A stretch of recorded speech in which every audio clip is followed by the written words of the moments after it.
Hai guys, Oi, kenapa? apa kabar Timothy? Kalau gue baik-baik aja. Oh, sekarang lagi ngapain? Gue lagi ngobrol sama Siti. BTW kan lu Kristen ya? Iya, kenapa? Nah, di Kristen tuh arti Tuhan tuh. Itu maksudnya Ya. gimana? Jadi maksudnya mereka itu sebenarnya banyak yang salah paham. Padahal kita itu cuma percaya sama satu Tuhan aja. Tapi kalau surga bukan ada 3 Tuhan ya? Bukan gitu konsepnya.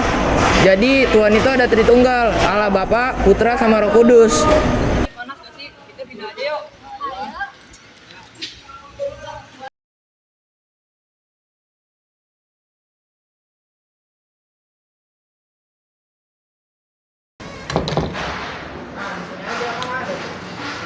Kalian lagi bahas apa nih? Kita lagi bahas tentang Trinitas, Bu Guru.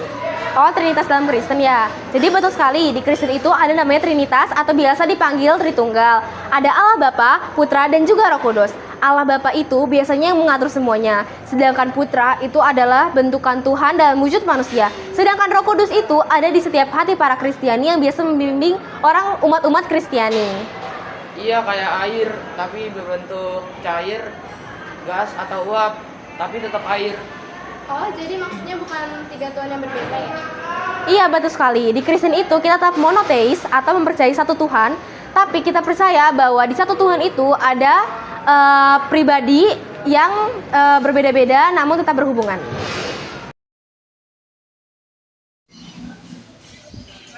Oh, aku paham sekarang. Jadi di Kristen juga percaya hanya satu Tuhan, tetapi beda cara memahaminya. Benar, kita harus saling menghormati kepercayaan masing-masing. Betul. Dan maka dari itu, kita harus saling toleransi dan menghargai setiap perbedaan yang ada di Indonesia. Mengapa banyak yang menyebut bahwa Tuhan itu ada 3? Konsep Trinitas dalam agama Kristen. Konsep Trinitas adalah doktrin yang menjelaskan tentang Tuhan yang satu dalam esensi, tetapi terdiri dari 3 pribadi yang berbeda. Konsep ini membantu kita memahami hubungan antara Tuhan Bapa, Yesus Kristus, dan Roh Kudus, serta peran dan fungsi mereka dalam kehidupan kita. 3 pribadi dalam Trinitas. 1. Bapa, Tuhan yang Maha Kuasa, Tuhan pencipta langit dan bumi, sumber cinta, keadilan, dan kebijaksanaan. 2. Anak, Yesus Kristus, Tuhan yang menjelma menjadi manusia, Juru Selamat umat manusia yang mati di kayu salib untuk menebus dosa manusia. 3. Roh Kudus, Tuhan yang hadir dalam hati manusia, pembimbing, penghibur, dan pemberi kekuatan bagi umat manusia. Hubungan ketiga pribadi. 1. Kesatuan, satu Tuhan, satu esensi, dan satu kehendak. 2. Perbedaan, peran dan fungsi yang berbeda, tetapi tidak ada perbedaan dalam esensi atau kekuasaan.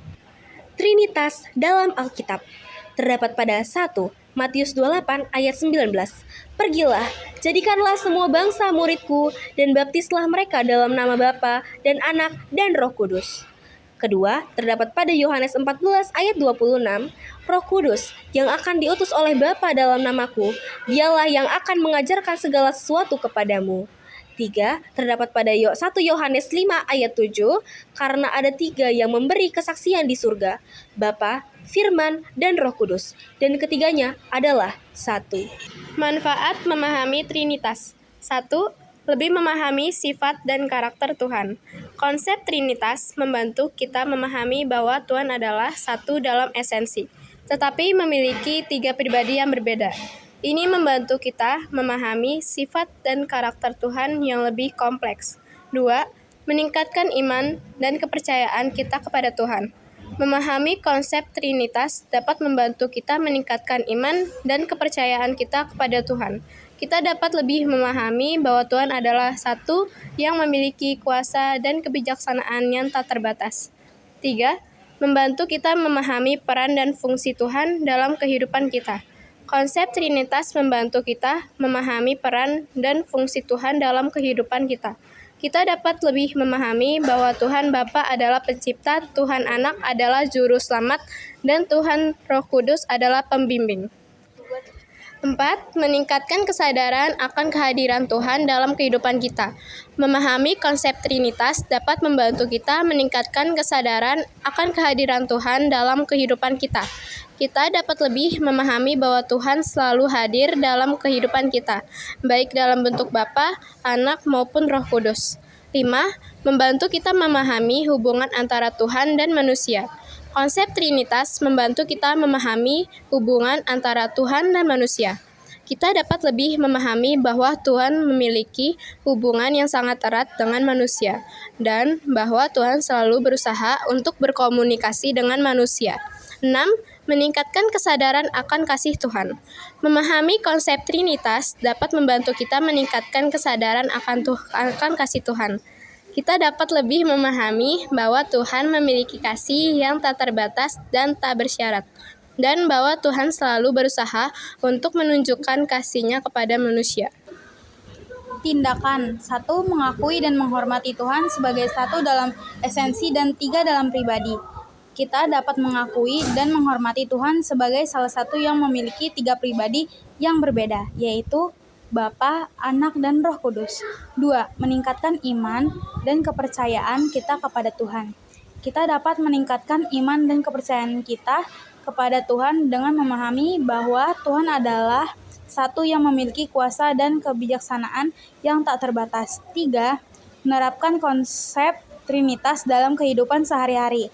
Kita dapat menerapkan konsep Trinitas dalam kehidupan sehari-hari dengan memahami bahwa Tuhan selalu hadir dalam kehidupan kita, baik dalam bentuk Bapa, Anak, maupun Roh Kudus. Yang keempat, mengembangkan hubungan yang lebih erat dengan Tuhan. Kita dapat mengembangkan hubungan yang lebih erat dengan Tuhan dengan memahami bahwa Tuhan memiliki hubungan yang sangat erat dengan manusia, dan bahwa Tuhan selalu berusaha untuk berkomunikasi dengan manusia. Yang kelima, mengabdi kepada Tuhan dengan lebih setia.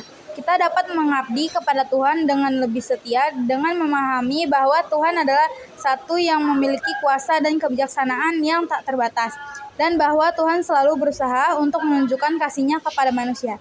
Yang keenam, mengajarkan konsep Trinitas kepada orang lain. Kita dapat mengajarkan konsep Trinitas kepada orang lain dengan membagikan pengetahuan dan pengalaman kita tentang Tuhan yang 1 dalam esensi dan 3 dalam pribadi.